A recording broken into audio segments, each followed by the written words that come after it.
우리 사랑하는 성도님들, 우리 고난주간 또 수요 기도에 오신 거 환영합니다. 또 이번 주간 주님과 함께 잘 또 은혜 가운데 거하고 계시죠? 어떤 성도님이 이 코로나 격리를 갑자기 이제 하게 됐어요. 그래서 당황스럽잖아요. 할 일도 많은데. 그런데 이렇게 고백하시더라고요. 하나님이 나하고만 좀 교제하자, 나하고 좀 만나자, 또 이런 말씀을 하시는 것 같아요. 그래서 알겠습니다. 아멘. 또 주님을 더 앞에 머물며 주님을 더 묵상하는, 교제하는 그런 시간을 갖겠습니다. 그런 말씀을 하시더라고요. 그래서 그 마음이 참 마음에 감동이 됐습니다. 그래요. 이번 한 주간이 우리 모두에게 또 그런 축복의 기간이 되기를 바랍니다. 아멘. 지금 우리는 이제 예수님께서 이제 십자가 상에서 하신 말씀들을 지금 상고해 보고 있죠. 오늘은 세 번째 시간입니다. 마태복음 27장 45절에서 46절 예수님께서 십자가에서 하신 말씀 우리가 한번 같이 읽어보겠습니다. 제6시로부터 온 땅에 어둠이 임하여 제9시까지 계속되더니 제9시쯤 예수께서 크게 소리질러 엘리 엘리 라마 사박다니 하시니 이는 곧 나의 하나님 어찌하여 나를 버리셨나이까 하는 뜻이라. 사람은 여러 가지 상황을 통해서 아픔을 겪고 또 상처를 받는 것 같아요. 그 가운데 버림받은 것으로부터 오는 고통, 이 상처는 어떤 것보다도 더 강력한 것을 느낍니다. 마음을 이렇게 온통 주었던 가까운 친구로부터 버림받는 그런 경우도 있어요. 또 평생 직장이라고 생각하고 온 청춘을 다 불태웠는데 갑자기 해고 통보를 받고 내가 이 직장으로부터 버림받는구나. 또 그런 아픔을 겪는 경우도 있습니다. 또 사랑하는 가족으로부터 버림받는 그런 경우도 있죠. 또 국가로부터 버림받았다라고 생각하는 그런 분들도 있더라고요. 1999년도 한 여름이었어요. 경기도의 수련원이었던 그 시랜드 청소년 수련원에서 원인을 알 수 없는 큰 화재가 새벽에 발생을 했습니다. 잠자고 있던 유치원생 19명, 또 인솔한 교사, 강사 해서 23명이 숨지는 정말로 안타까운 그 사건이 있었습니다. 그 유치원생들이기 때문에 대부분은 태어나서 처음으로 이제 엄마와 떨어져서, 집을 떨어져서 이제 낯선 곳에 수련 시설에 잠을 자는 거였어요. 그러니까 기대도 있었고 또 두려움도 있었지만 엄마가 이제 축복하면서 이제 보낸 거죠. 그런데 이 아이들이 무방비 상태에서 다 목숨을 잃었습니다. 이때 사랑하는 그 자녀를 잃은 한 어머니가 이런 말을 했던 것이 제 귀에 아직도 이렇게 선합니다. 우리는 국가로부터 버림을 받았습니다. 이것이 너무 고통스러워서 나는 더 이상 이 나라에 살 수가 없습니다. 이민 갈 겁니다. 아마 이민을 가신 것 같아요. 왜냐하면 수련원이라고 하지만 이 어머니가 가보니까 이 숙소는 컨테이너 가건물에 막 2층 3층으로 막 올려놓은 정말로 이 사람이 잘만한 곳이 아니었던 거예요. 소방시설, 안전시설 그런 것을 또 지도하는 그런 사람들도 배치되어 있지 않고, 그럼에도 불구하고 계속해서 운영해 왔다는 것, 이거는 국가로부터 우리가 버림받은 것이다. 이제 그런 상처를 받은 거죠. 이 버림받았다는 거, 이 버림받았다, 이 말은 생각만 해도 너무나 아픈 단어잖아요. 아픈 말이에요. 근데 오늘 예수님께서 십자가에서 아버지 하나님께 이 말을 하십니다. 엘리 엘리 라마 사박다니, 나의 하나님 어찌하여 나를 버리셨나이까. 예수님은 신실한 제자들로부터도 버림받았어요. 사형 선고를 받고 지금 집행 중이니까 이 유대 사회로부터도 버림받은 거잖아요. 그런데 지금 예수님의 절규는 그런 것을 얘기하는 것이 아니라 가장 사랑하는 아버지 하나님으로부터 버림받았다는 겁니다. 여러분, 예수님과 하나님이 어떤 관계였습니까? 이 세상이 생겨나기 전부터, 영원 전부터 사랑하는 관계였어요. 이 세상을 만들 때, 우리를 만들 때도 예수님과 하나님은 함께 이 일을 하셨습니다. 우리가 함께 우리의 형상대로 사람을 만들자 그랬잖아요. 이 땅을 사시는 동안 친밀한 관계를 나누셨습니다. 나와 아버지는 하나입니다라고 얘기할 정도로 예수님은 하나님의 뜻을 한 번도 어긴 적이 없어요. 하나님이 기뻐하시는 행동, 생각을 한 적이 없습니다. 하나님과 동행하지 않은 적이 없어요. 그러므로 하나님께 버림받을 이유가 없는 거예요. 없잖아요. 또한 우리가 아는 하나님은 어떤 분입니까? 하나님은 누군가를 버리는 분이 아니시잖아요. 버리는 분이 아니라 다 품으시는 분입니다. 상한 갈대를 꺾지 않으신다 그랬고, 꺼져가는 심지조차도 끄지 않으신다 그랬어요. 그거 다 살리는 분이세요. 그래서 이스라엘 백성들이 그렇게 하나님을 버리고 미워하고 하나님을 떠나고 다른 신을 섬겨도 하나님은 다 기다려 주셨습니다. 그들이 오히려 어려움에 처할 때마다 도와주시고 보호해 주시고 결국은 그들을 다 살려놓으셨어요. 그러므로 지금 이 예수님이 어떤 상황 가운데 있습니까? 십자가에서 고통 가운데 마지막 숨이 멎어가는 그런 상황입니다. 여기에서 부르짖고 계시잖아요. 초응급 상황이에요. 그런데 하나님은 아무런 반응을 하지 않으세요. 이전에는 안 그랬어요. 예수님이 태어날 때 헤롯 왕에게 죽임을 당할 위기에 처해 있었습니다. 2살 아래는 다 죽이라 그랬잖아요. 하나님 미리 알려주셔서 예수님이 피신할 수 있도록 해주셨습니다. 사단에게 시험받을 때에도 그때마다 다 이기게 하셨고, 천사를 동원해서 그 광야의 외로운 그 시간을 이겨나갈 수 있도록 천사가 수종들도록 만들어 주셨습니다. 그런데 지금 하나님은 예수님에 대해서 아무것도 하지 않으세요. 예수님이 왜 나를 버리십니까? 이 말이 맞는 거예요. 근데 이때 또 특별한 현상이 일어났습니다. 예수님께서 십자가에 못 박히실 때 그 시간이 오전 9시경이었어요. 근데 오늘 본문은 뭐라고 얘기했습니까? 45절 한번 읽어봅시다. 제6시로부터 온 땅에 어둠이 임하여 6시니까 더하기 6을 하면 되는 거죠. 12시부터 오후 3시까지 무슨 일이 일어났습니까? 온 땅에 어둠이 임했다. 몇 시간 동안? 3시간 동안 이 어둠이 지속되었습니다. 갑자기 구름이 끼고 날씨가 흐려진 그런 자연현상이 아니에요. 대낮인데도 한밤중처럼 암흑천지가 됐다는 겁니다. 이건 초자연적인 현상, 기상이변이 일어난 거예요. 예수님이 하나님께 버림받는 이 고통의 순간에 어둠이 임했어요. 이 어둠의 의미가 뭘까요? 왜 3시간 동안 암흑이 있었을까요? 하나님의 마음을 지금 표현한 것입니다. 어둠은 하나님이 계시지 않는다는 그런 상징인 거예요.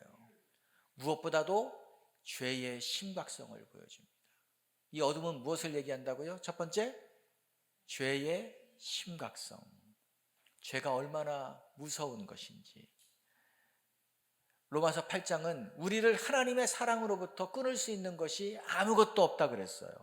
사망도 생명도 천사들도 권세자들도 현재일도 장래일도 하나님의 사랑에서 끊을 수 있는 것이 없다.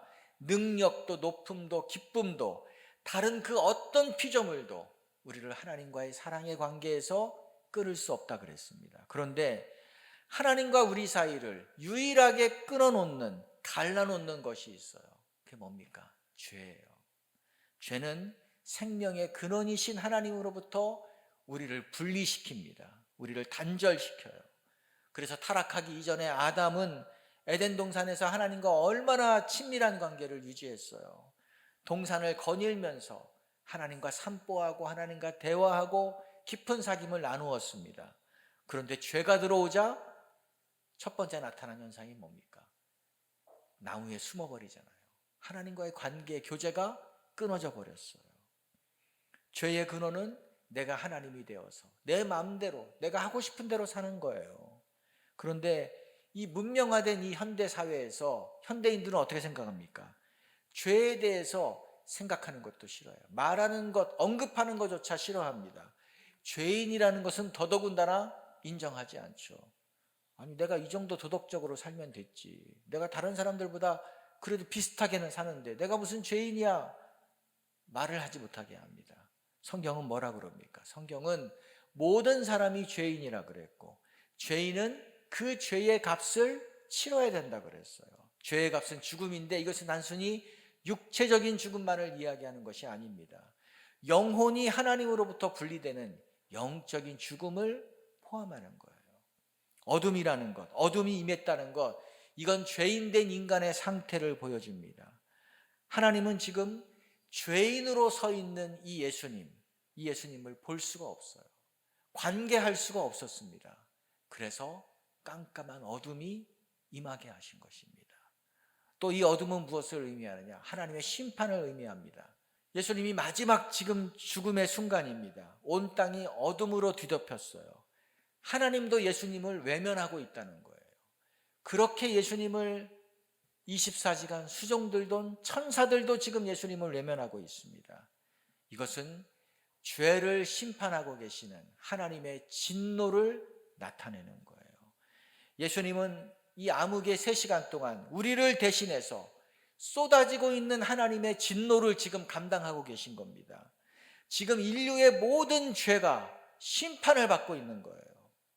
예수님은 자신의 죄로 인해서 심판받고 있는 것이 아니라 온 인류의 죄를 예수님이 지금 뒤집어 쓰고 있는 것입니다. 모든 죄가 예수님에게 넘겨졌어요.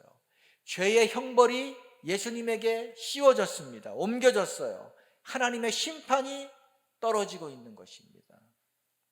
그런데 어떻게 우리의 죄가, 우리 모든 사람의 죄가 예수님에게 옮겨졌다고 우리가 얘기할 수 있나요? 이것은 하나님의 구원 방법이에요. 구약의 제사 제도를 통해서 하나님께서 우리에게 가르쳐 주셨어요. 우리에게 모형을 보여주셨습니다. 이것을 믿을 수 있게 해주셨어요. 하나님은 구약 시대에 범죄한 사람들이 죄 용서받는 방법을 주셨잖아요. 첫 번째로는 건강한 이 염소나 양에게, 짐승에게 죄를 전가시키는 겁니다. 죄를 전가시킨다는 것은 이 잘못을, 죄를 다 떠넘긴다는 거예요. 죄 지은 사람은 어떻게 했습니까? 건강한 양이나 소, 이런 짐승들을 잡습니다. 거기에다 안수를 하고 그 피를 하나님 앞에 드리는 거예요. 그러면 내 죄가 이 양에게, 염소에게 다 전가가 됐습니다. 내가 피 흘려서, 내 죄값으로 내가 피 흘려 죽어야 되는데 이 내가 죽어야 될 것을 이 양이 지금 피 흘려 죽는다는 거예요.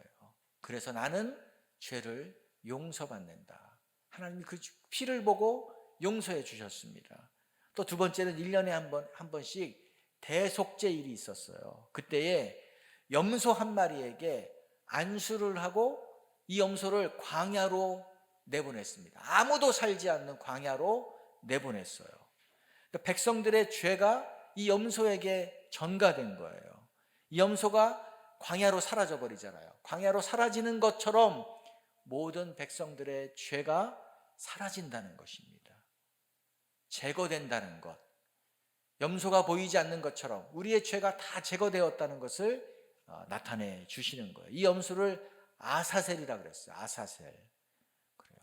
하나님이 희생제물로, 예수님이 지금 희생의 제물로 드려지는 것이고, 하나님께서 그것을 통해서 우리의 죄를 용서해 주신다는 것을 나타내 주신 것입니다. 하지만 이 제사제도는 불완전하잖아요. 완벽하지 않았습니다. 왜 그래요? 매년 반복을 해야만 됩니다. 이 모형으로 우리에게 주신 거예요. 그래서 하나님은 사랑하는 아들 예수 그리스도를 이 땅에 보내주셨습니다. 예수님께 모든 우리의 죄를 전가시키셨어요. 예수님은 우리의 모든 죄를 안고 지금 십자가에 달리셔서 죽고 계신 것입니다. 보라, 세상 죄를 지고 가는 하나님의 어린 양이로다. 침례 요한이 예수님을 보고 말한 거잖아요. 우리의 모든 죄를 지고 가는 그 구약의 제사 양처럼 예수님이 우리의 모든 죄를 지고 가는 제물이시다, 대속물이시다라는 것을 말씀해 주신 것입니다. 그렇기 때문에 우리는 예수님을 통해서 이제 죄 용서받고 자유를 얻었습니다. 하나님의 자녀가 된 거예요. 지금 예수님은 죄인인 우리를 대신해서 십자가에서 하나님의 심판을 받고 있는 것입니다. 그래서 하나님은 예수님을 외면할 수밖에 없어요. 예수님을 버리신 것입니다. 예수님은 십자가에서 이렇게 죄인으로서 달리셨기 때문에 하나님과의 교제가 단절되었습니다. 하나님과의 교제가 끊겼어요. 죄인은 거룩하신 하나님과 교제할 수 없잖아요. 그래서 지금 이것을 어둠으로 표현해 주신 것입니다. 예수님에게 이 하나님의 단절이 지금 육체로 인해서 십자가의 그 육체적인 고통보다 하나님과의 단절로 오는 고통이 예수님에게 더 힘든 거예요. 더 끔찍한 거예요. 그래서 왜 나를 버리십니까? 어찌하여 나를 버리시나이까 외치신 것입니다. 육체가 힘들어서 외치신 것보다 영적인 교제가 끊어진 것, 하나님으로부터 심판받는 고통이 더 크셔서 이렇게 외치신 것입니다. 베드로전서 2장 24절은 이것을 이렇게 표현했어요. 친히 나무에 달려 그 몸으로 우리의 죄를 담당하셨으니 이는 우리로 죄에 대해서 죽고 의에 대해서 살게 하려 하심이라. 그가 채찍에 맞음으로 너희는 나음을 얻었나니. 예수님이 친히 나무에 달렸다, 십자가에 달려신 것, 이것은 우리의 죄를 그 몸으로 담당하신 것이다 라고 베드로 사도가 해석을 해 주었어요. 이처럼 예수님이 우리를 대신해서 죄의 심판을 받으신 겁니다. 그로 말미암아 우리는 이제 죄인에서 의인이 되었어요. 영원한 생명을 얻게 된 것입니다. 자신이 하나님께 버림받는 것이 죄인을 구원하시는 하나님의 유일한 방법이기 때문에 예수님이 이 모든 고통을 지금 감내하고 계신 거예요. 예수님은 요한복음 8장 29절에 이렇게 말씀하셨습니다. 나를 보내신 이가 나와 함께 하시도다. 나는 항상 그가 기뻐하는 일을 행함으로 나를 혼자 두지 아니하셨느니라. 문제는 예수님은 분명히 하나님이 나와 항상 함께 한다 그랬어요. 나를 혼자 버려두지 않는다고 말씀하셨습니다. 확신하셨어요. 그런데 지금 예수님이 지금 이 십자가상에서 뭐라고 절규하셨습니까? 하나님, 어찌하여 나를 버리시나이까? 라고 말씀하시잖아요. 그러니까 주변의 사람들이 예수님을 향해서 조롱합니다. 야, 너는 백성을 구원하기 위해서 온 메시아 그리스도라고 했잖아.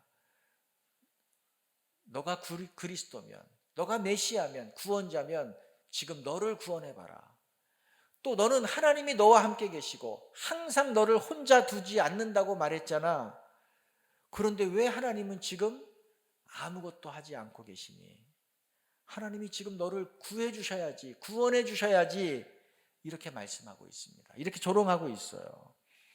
예수님의 지금 이 상황은 하나님에 대한 신뢰를 의심하게 만들기에 충분합니다. 그렇잖아요. 근데 예수님이 어떻게 하시나요?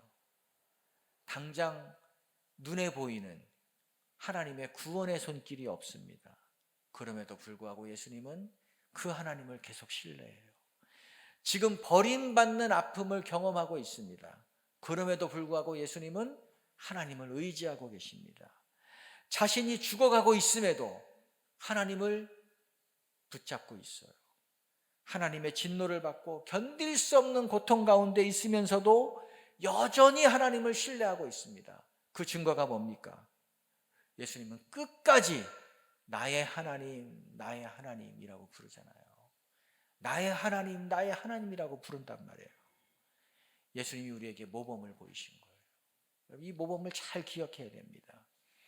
우리는 모든 일이 잘 풀리고 내가 생각한 대로 일이 진행되고 내 계획대로 모든 일이 이루어져 갈 때 하나님을 신뢰해요. 근데 그때는 하나님 신뢰하는 것이 너무나 쉬워요. 그건 누구도 할 수 있는 일입니다. 그러나 지금 예수님처럼 온 사방이 깜깜할 때, 암흑천지일 때, 앞이 보이지 않고 절망밖에 없을 때에, 힘든 순간에 처했을 때에, 죽음이 코앞에 있는 것처럼 보일 때에 하나님을 의지하는 것, 이것이 하나님의 자녀의 믿음인 것입니다.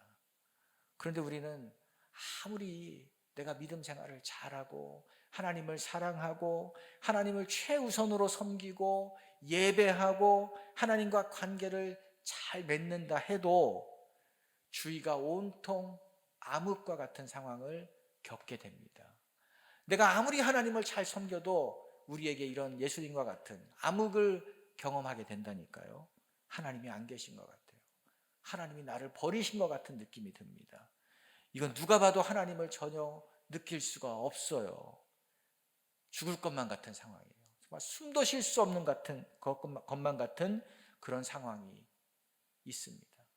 사막과 같은 곳에 내가 혼자 덩그러니 놓여 있는 그런 것을 경험합니다.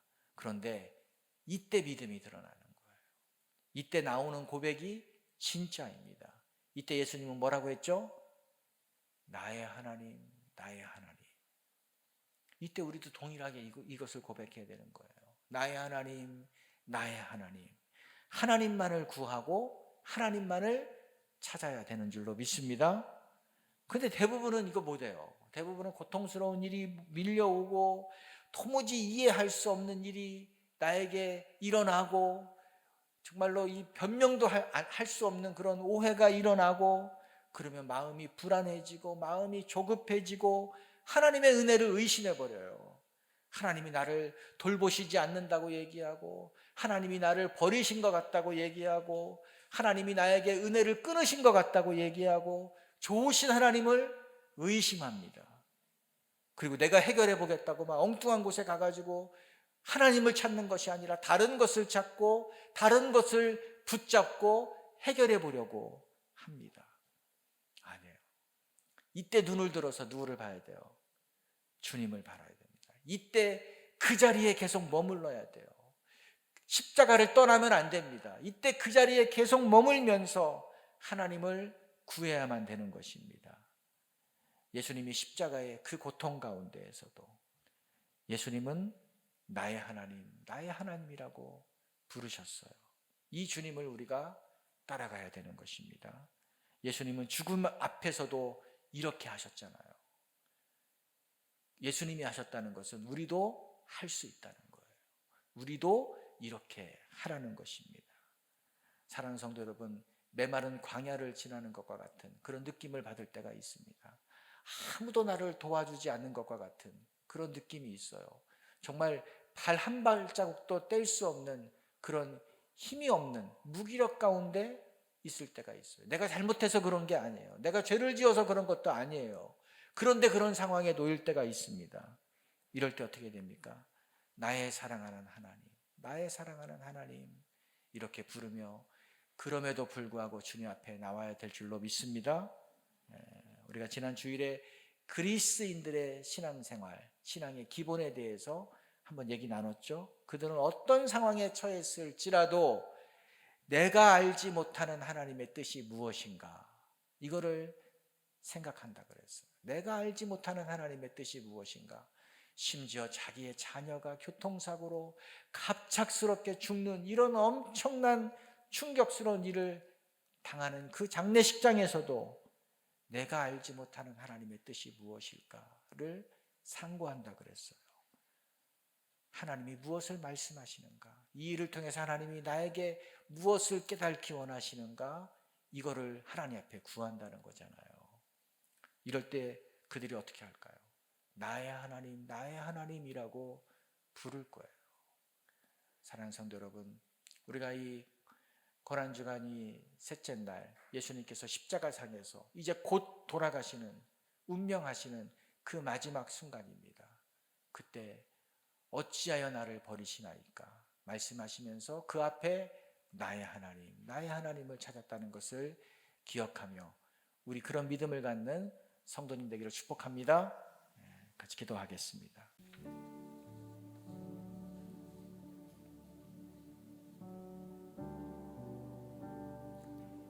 예수님은 버림받으셨습니다. 그것도 가장 사랑하는 아버지 하나님으로부터. 인간이 겪는 가장 고통 가운데 하나가 부모로부터 버림받는 거예요.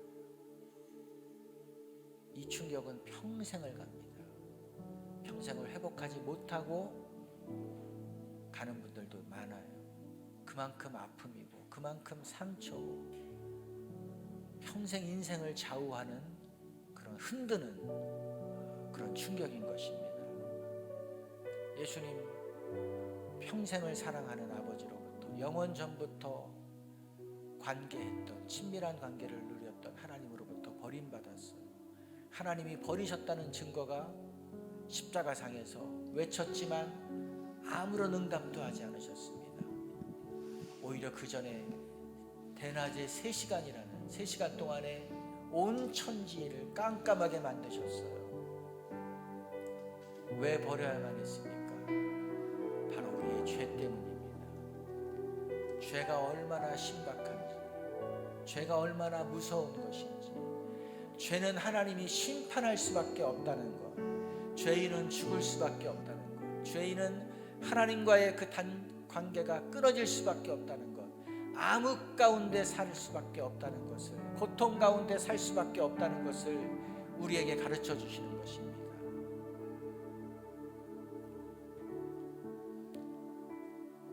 그런데 예수님께서 우리의 이 모든 죄를 담당하시고 십자가의 죽으심으로 제물이 되어주심으로 대속물이 되어주심으로 이제 우리는 죄인에서 하나님의 자녀로 의로운 자로 죄에서 해방된 자로 만들어 주셨습니다. 우리가 한 것이 없고 예수님이 하셨습니다. 예수님이 하셨습니다. 그래서 은혜라 그러는 거죠. 제가 한번 기도할 때 하나님 이 죄를 가볍게 생각하지 않게 도와주십시오. 또 이 죄에서 구원받은 이 은혜가 얼마나 큰지, 이것을 위해서 주님께서 지불하신 대가가 얼마나 엄중한지, 하나님께서 그 사랑하는 예수님에게조차 심판에 어둠을 내릴 수밖에 없었고 피 흘리실 수밖에 없었다는 것을 기억하면서 하나님 죄를 두려워하는 마음을 갖게 도와주시고 이 죄에서 건진받은 이 기쁨, 이 은혜를 간직하며 살아가게 도와주시옵소서. 감사하며 살아가게 도와주시옵소서. 우리 자신을 위해서 한번 같이 기도하겠습니다.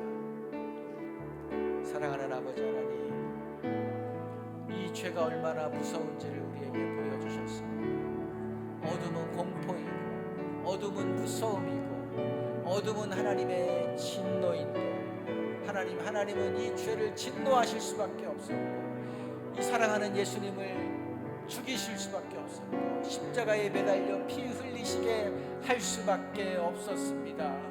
아버지 하나님이여, 그 주님의 피 흘리심으로 우리가 이렇게 죄의 자리에서 하나님의 자녀의 자리로 옮겨졌습니다. 주님, 이것이 웬 은혜이고 이것이 웬 감사이고 이것이 웬 축복인지 알게 해 주시옵소서.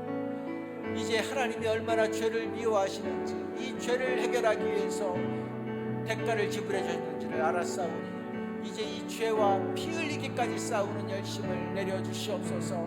하나님과의 관계를 방해하는 그 어떤 것과도 이제 대항하게 하여 주시기를 원합니다.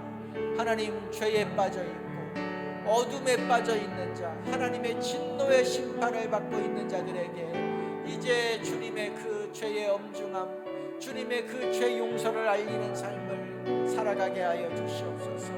그 주님의 피 흘리심까지 우리를 위해서 죄 사해 주신 그 은혜를 알리는 삶이 되게 하여 주시옵소서. 주님, 그러한 삶을 살게 하여 주시기를 원합니다. 아버지, 그러한 삶이 되게 하여 주시옵소서.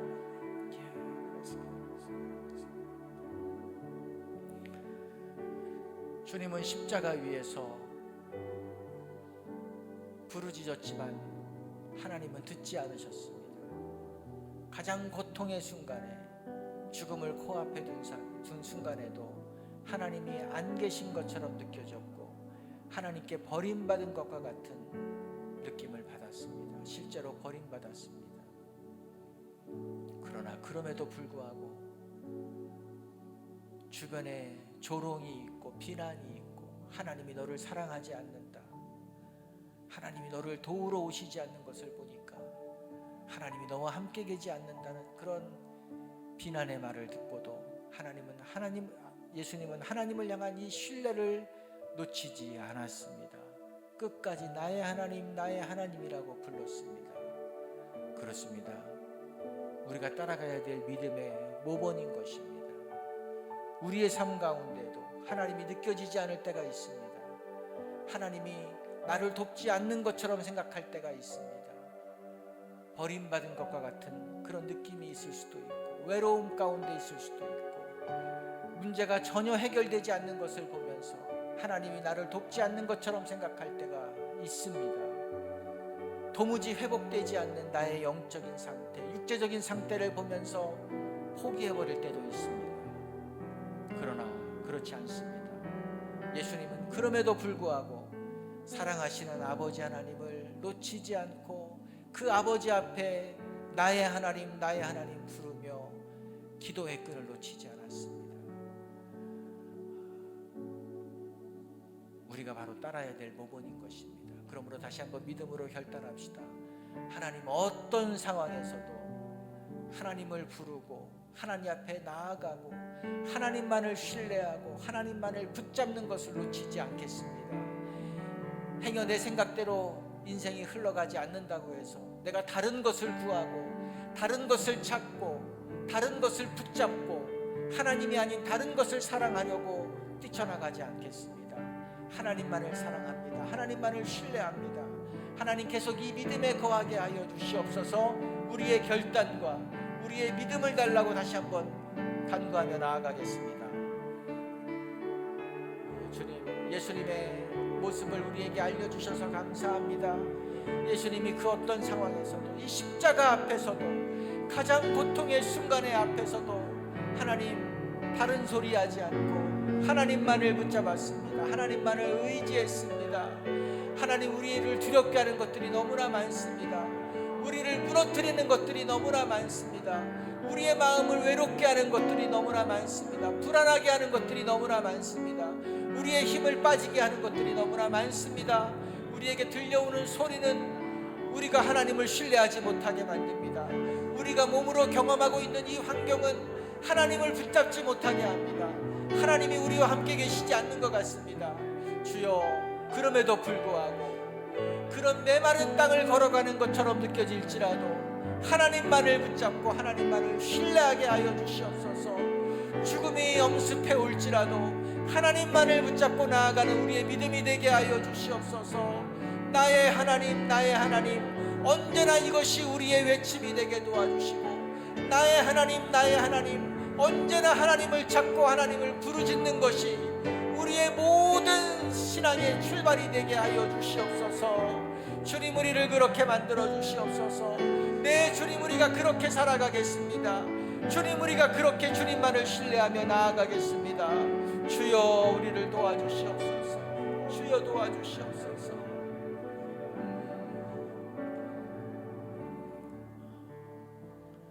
정말로 우리의 주위를 돌아보면 우리가 하나님이면 도와주고 싶은데, 우리가 능력이 있으면 그를 좀 회복시키고 그를 치유하고 그를 변화시키고 싶은데 그렇게 할 수 없어서 안타까움 눈으로 볼 수밖에 없는 지체들이 있습니다. 정말 십자가 앞에 있는 예수님처럼 육체의 고통으로, 정신적인 혼란함으로, 영적인 막막함으로, 환경의 어려움으로, 물질의 곤고함으로 앞길이 막혀있는 것처럼 느껴져서 주저앉아 있는 우리 지체들이 있습니다. 우리가 한번 그들을 위해서 기도합시다. 영적인 문제로, 육신적인 문제로, 마음의 문제로, 물질적인 문제로, 환경적인 어려움으로 주저앉아 있는, 숨조차 쉴 수 없는 것과 같은 그런 절망의 자리에 있고 힘듦의 자리에 있는 자들이 하나님, 이제 예수님을 본받아서 주님의 이름을 부르며 주 앞에 나오게 도와주시옵소서. 내가 붙잡고 의지하고 있는 끈이 하나도 없을지라도 하나님이 계심을 기억하며 하나님을 붙잡는 믿음으로 변모시켜 주시옵소서. 지금의 자리에 계속 머물지 않고 지금의 자리에서 하나님을 찾게 도와주시옵소서. 방향을 돌려서 딴 곳에 가 있는 자들이 이제 주님의 품으로 다시 돌아올 수 있게 하여 주시고 하나님만을 신뢰하며 그들의 삶이 변화되는 역사를 내려 주시옵소서. 우리 한번 우리 낭망한 지체들을 위해서 중보하며 나아갑시다. 사랑하는 아버지 하나님, 또 우리의 주위에 정말로 고난의 자리에서, 고통의 자리에서, 힘든 가운데에 서 있는 지체들이 있습니다. 사랑하는 주님, 그들을 도와주시옵소서. 사랑하는 주님, 그들을 변모시켜 주시옵소서. 사랑하는 주님, 그들을 일으켜 주시옵소서. 어찌하여 나를 버리셨나이까라고 외칠 수밖에 없는 그들의 마음을 아시오니, 그들의 상황을 아시오니 주님 위로하여 주시고 하나님의 자비를 베풀어 주시고 이제 그들이 그 상황에서 주님을 바라보게 하여 주시옵소서. 그 방향에서 주님을 향해서 마음을 돌이키게 하여 주시옵소서. 마음이 딱딱해졌습니다. 마음이 완고해졌습니다. 이제 하나님을 예배하는 것이 끊어졌고 하나님 앞에 마음을 드리는 것조차 어려워졌습니다. 하나님과의 단절이 이루어진 것 같습니다. 그러나 포기하지 않겠습니다. 그 자리에서 하나님 붙잡을 수 있도록 그 마음을 풀어 주시옵소서. 그 생각을 변화시켜 주시옵소서. 내 힘으로 해결이 되지 않는다고, 내 힘으로 내 생각대로 인생이 흘러가지 않는다고 낭망한 자들이 있습니다. 다른 것을 구하는 그런 유혹 가운데 있는 자들이 있습니다. 주님, 그들을 다시 한번 돌이켜 주시옵소서. 하나님만이 신뢰의 대상이고 하나님만이 붙잡아야 될 끊임을 기억하며 하나님 앞으로 돌아올 수 있도록 허락하여 주시옵소서. 몸의 곤고함으로 아무것도 의지할 것이 없음으로 말미암아 주저앉은 자들에게도 하나님만을 신뢰하며 나아갈 수 있는 믿음을 내려 주시옵소서. 그런 변화가 일어나게 하여 주시옵소서. 그렇습니다. 예수님은 지금 십자가에서 6시간 동안 한낮의 땡볕을 쥐하고 있고 암흑의 공포, 암흑의 두려움을 3시간이나 보내고 계셨습니다. 그런데 그 예수님께서 우리의 모든 죄를 담당하시고 그 고통스러운 고통의 십자가를 감당하셨기 때문에 예수님에게는 고통이었지만 십자가를 바라보는 우리에게는 그 십자가가 우리에게 한여름의 더위를 피하는 그늘이 되고 우리 몸의 모든 무거운 짐을 덜어주는 그런 안식처가 되는 것입니다. 우리의 곤고함이 회복되는 그런 피난처가 되는 것입니다. 그러므로 우리는 십자가를 바라봐야 되고 십자가를 의지해야 되고 십자가를 붙잡아야만 되는 것입니다. 우리 한번 그래서 우리의 이 마음의 고백을 찬양으로 고백합시다. 십자가 그늘 아래, 십자가 그늘 아래 나 쉬기 원하네. 저 햇빛이 뜨겁고 또 짐이 무거워 이 광야 같은 세상에 늘 방황할 때 주 십자가의 그늘에 내 쉴 곳 찾았네. 내 눈을 밝게 떠서 저 십자가 볼 때 날 위해 고난 당하신 주 예수 보인다. 그 형상 볼 때 내 맘에 큰 찔림 받아서 그 사랑 감당 못하여 눈물만 흘리네. 십자가 그늘 아래서 나 길이 살겠네. 나 사모하는 광채는 주 얼굴뿐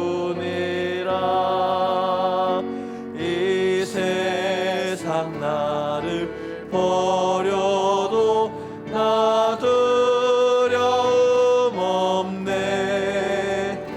내 한량 없는 영광은 십자가뿐이라. 오늘 이 곡을 작사하신 분은 십자가가 내 인생의 그늘이다, 그늘이 되어준다라고 고백했습니다. 이 십자가의 그 사랑, 은혜를 감당할 수 없어서 십자가를 바라볼 때마다 눈물을 흘릴 수밖에 없다고 그랬습니다. 이 십자가는 한없는 영광이고 자랑이다라고 얘기했습니다. 이 십자가 때문에 이 세상이 다 나를 버려도, 내가 가진 것이 아무것도 없을지라도, 내가 지금 이 순간 숨이 멎을지라도 두려움이 없다라고 고백했습니다. 그렇습니다. 이 십자가는 우리 신앙의 리트머스 시험지와 같아요. 이 십자가를 생각하고 십자가를 바라보는 것이 부담스럽고, 이 십자가가 아무런 마음에 감흥이 되지 못하고, 이 십자가가 그늘이 되지 못하고 힘이 되지 못하고, 십자가가 내 마음에 아무런 부딪힘도 되지 못하고 오히려 부담이 되고 피하고 싶은 것이 되고, 그렇다면 우리 영적인 상태가 바로 딱딱해진 것입니다. 우리 영적인 상태가 질병 가운데 있는 거예요. 십자가를 사랑하게 되고, 십자가를 찬양하게 되고, 십자가를 알아가게 되고, 십자가를 알수록 나의 죄인됨과 이 죄를 구원해 주신 하나님의 그 은혜가, 사랑이 얼마나 큰지를 양파 껍질을 벗기듯이 알아가는 기쁨이 있고 감사가 있고 찬송이 있다면, 내 삶은, 내 신앙은 주님과 계속해서 친밀한 가운데 있는 것입니다. 그런데 괜찮습니다. 왜냐하면 우리 삶에 딱딱함이 있을지라도, 십자가가 아무런 부딪힘이 없는 그런 상태에 있을지라도, 다시 주님 앞으로 돌아가면, 다시 십자가 앞으로 돌아가고, 다시 십자가를 바라보기로 결단하고 십자가 앞에 무릎 꿇고 십자가를 붙잡으면 하나님께서 다시 회복시켜 주십니다. 십자가의 은혜가 무엇인지를 알려주십니다. 이 고난주간이 그런 주간인 것입니다. 이 고난주간과 부활절을 주신 이유가 바로 그것입니다. 이 고난의 기간 동안에 십자가를 알아야만이 부활의 기쁨, 영광을 경험할 수 있는 것입니다. 그러므로 하나님 앞에 기도할 때, 하나님, 우리 모든 지체들이, 우리 모든 교회 공동체가, 우리 모든 목장 식구들이, 우리 모든 어린이부터 청소년, 청년, 장년에 이르기까지 우리 모든 성도들이 이 고난의 시간을, 십자가의 시간을 통해서, 이번 한 주간을 통해서 다시 한번 딱딱해진 것들이 부드러워지는, 하나님과의 관계가 소원했던 것들이 회복되어지는, 열심히 식어진 것들이 열정이 살아나는, 심령이 뜨거워지는, 이제 십자가로 인해서 모든 불타는 그런 새로운 재헌신의 역사가, 재도약의 역사가 일어나게 하여 주시옵소서. 모든 불순물들이 빠지고 영적인 정화가 일어나는 그런 축복의 시간이 되게 해 주시옵소서. 우리 교회 공동체를 그렇게 변화시켜 주시옵소서. 다시 한번 우리 전체를 위해서 같이 중보하며 기도합니다. 은혜로우신 아버지 하나님, 우리 교회를 위해서 기도합니다. 아버지, 십자가가 우리의 신앙 상태를 보여주는, 나타내는 표지판입니다. 아버지, 그러나 우리의 많은 심령 가운데, 우리의 많은 사람들 가운데 십자가가 도무지 능력이 되지 못했어요. 십자가가 거침돌이요, 부담이 되었고, 십자가가 아무런 찬양의 이유도 아니었습니다. 하나님, 병들었음을 깨닫게 해주십시오. 죄 사함 받은 자가 그것을 잊어버렸다는 것은 심한 중증인 것을 기억하게 해주십시오. 이제 우리가 어떤 존재였는지, 십자가가 없었다면 우리가 어떤 존재였는지, 죄로 죽고 암흑 가운데 예수님이 당하신 그 고난을 영원히 받아야 되는 그런 자인데 하나님께서 이것을 경감시켜 주시고 아니 해결해 주시고 하나님의 자녀로 만들어 주셨다는 것을 주님이 이것을 기쁨으로 알고 이것이 우리의 삶의 이유가 되고 이제 다시 십자가 앞으로 돌아오는 삶의 전환이 일어나게 하여 주시옵소서. 식어진 가슴에 이 십자가로 말미암아 십자가의 은혜로 말미암아 뜨거워지게 하여 주시옵소서. 우선순위가 뒤죽박죽되고 하나님이 아닌 다른 것을 구하고 십자가가 아닌 다른 것에서 만족을 구하려고 했던 것들이 이제 십자가로 다시 돌아오고 귀결되는 그런 축복이 있게 도와주시옵소서. 어린이들이 변화되게 도와주시고 청소년들이 변화되게 도와주시고 청년들이 변화되게 도와주시고 우리의 어른들이 변화되게 도와주시고 우리의 노인들이 변화되게 도와주시고 우리의 감옥과 같이 둘러진 우리의 세상의 모든 가치관이 깨어지게 도와주시고 십자가의 정신으로 무장되게 하여 주시옵소서. 십자가의 능력으로 덧입게 하여 주시옵소서. 주님 그런 공동체 되게 하여 주시옵소서. 우리가 정화되는 그런 기간이 되게 하여 주시옵소서. 아버지 우리를 그렇게 만져주시기를 원합니다. 주님 우리를 그렇게 만져주시옵소서.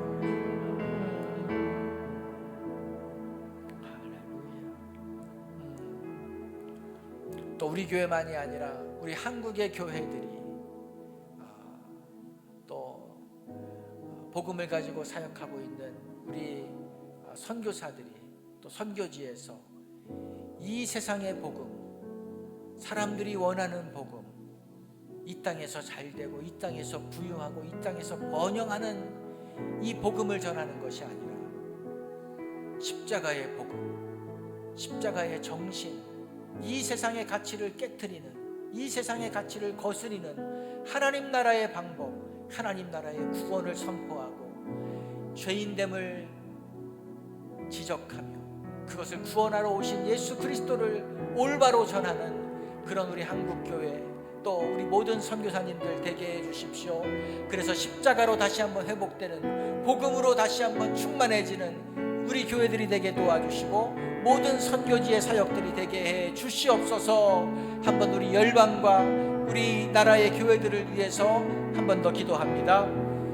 사랑하는 아버지 하나님, 우리 열방을 위해서 기도합니다.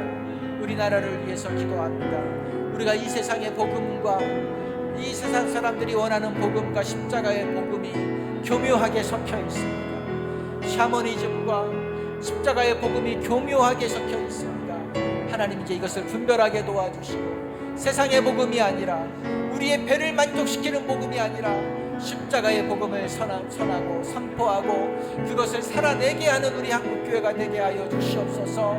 우리 모든 선교사들이 또한 사랑을 베풀고 그들을 정의롭게 하는 것도 좋지만 하나님 이 십자가의 구원의 은혜를 놓치지 않게 도와주시옵소서. 영혼을 구원하는 십자가의 생명의 복음을 전할 때에 아버지 그 열방이 변화되는 역사를 내려 주시옵소서. 하나님 우리에게 그런 은혜를 내려 주시옵소서. 하나님 우리에게 그런 축복을 내려 주시옵소서. 우리를 그렇게 정결케 하여 주시옵소서. 우리를 그렇게 새롭게 하여 주시옵소서. 이 조국 교회가 다시 한번 하나님 앞에서 새로운 전환이 일어나는 역사가 있게 하여 주시옵소서. 우리를 그렇게 만들어 주시옵소서. 우리 태국의 김선영 선교사를 붙잡아 주셔서 그 태국 땅 가운데 그런 역사가 일어나게 하여 주시옵소서. 태국 땅 가운데 그런 하나님의 부흥이 일어나게 하여 주시옵소서. 도와주시기를 원합니다. 하나님 도와주시옵소서.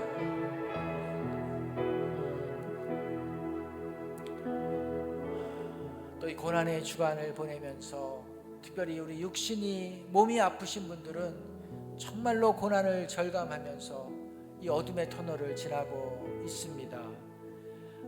특별히 우리가 좀 그런 분들을 위해서 기도하기 원합니다. 우리 김상원 장로님 코로나 이후에 또 회복하는 시간이 필요합니다. 모든 연약한 부분들이 하나님 강하게 만들어 주시옵소서. 하나님이 치유와 또 하나님의 회복의 은혜를 내려 주시옵소서. 더 기도합시다. 우리 이동영 집사님 몸의 모든 기능들이 계속해서 잘 유지될 수 있도록 은총을 내려 주시도록, 또 우리 박종승 집사님 또 우리 갑상선 암 수술을 또 계획하고 있는데 하나님 그 길을 지도하여 주시옵소서. 함께 하시는 하나님의 그 능력이 더하여지게 하여 주시옵소서. 그 가족들을 붙잡아 주시고 강하고 담대케 하여 주시옵소서.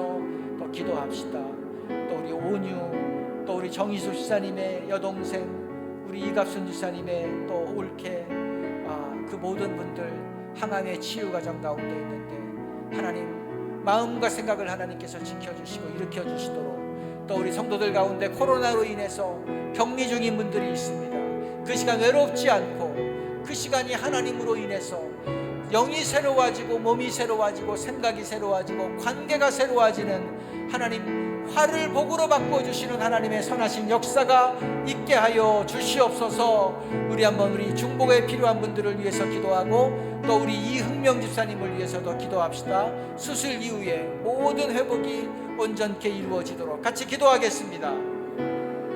사랑하는 아버지 하나님, 우리 지체들을 위해서 기도합니다. 우리 김상원 장로님을 위해서 기도합니다.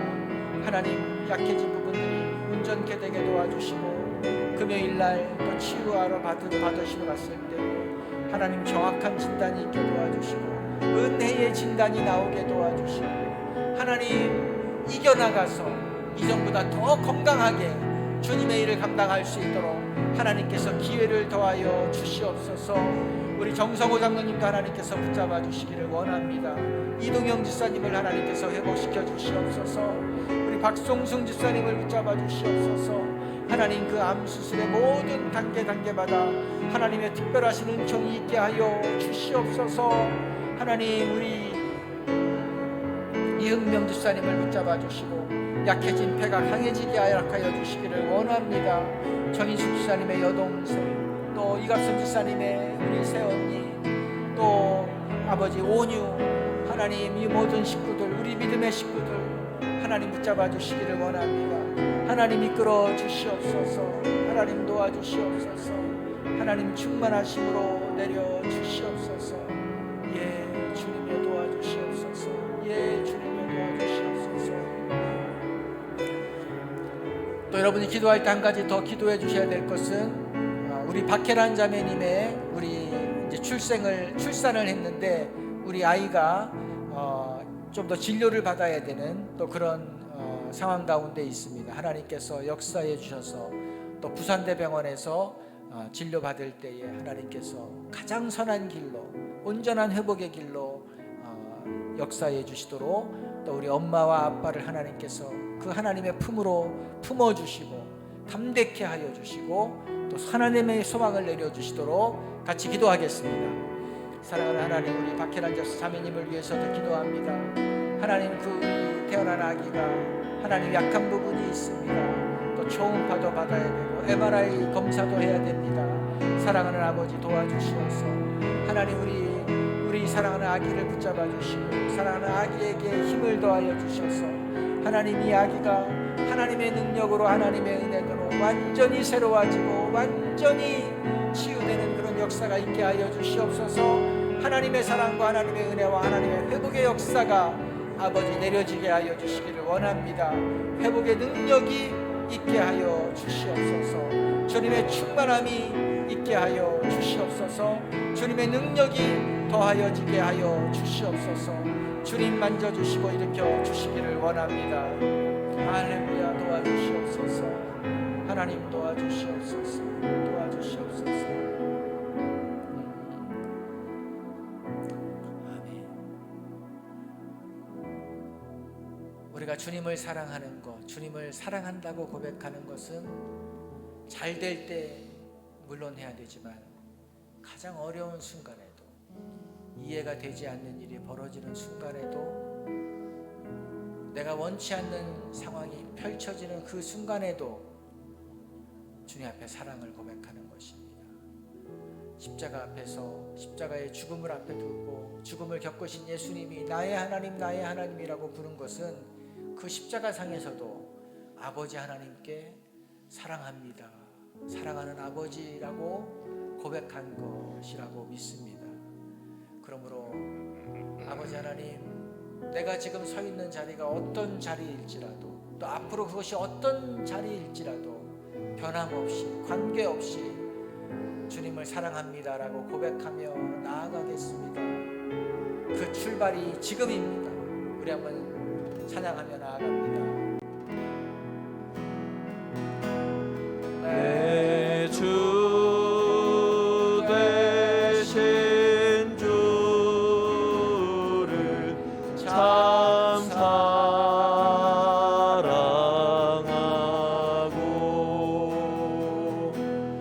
곧 그에게 죄를 다 고하리라.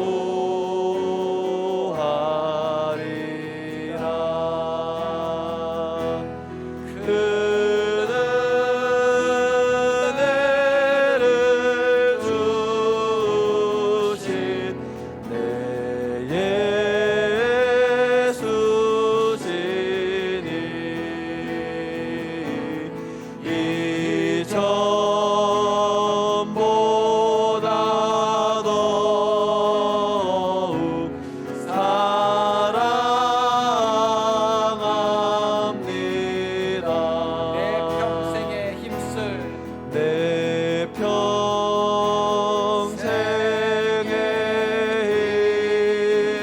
힘쓸 그 큰 의무는 주 예수의 덕을 늘 기리다가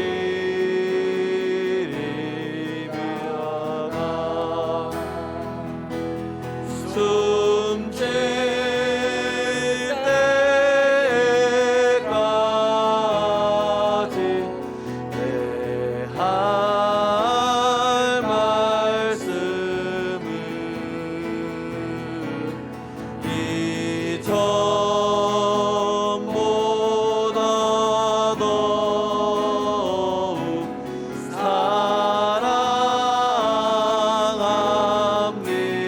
사랑합니다.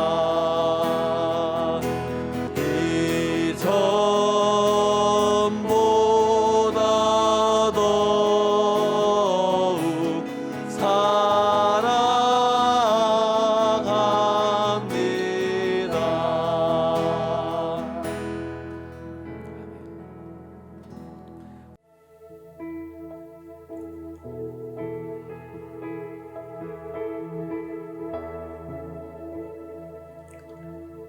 사랑하는 아버지,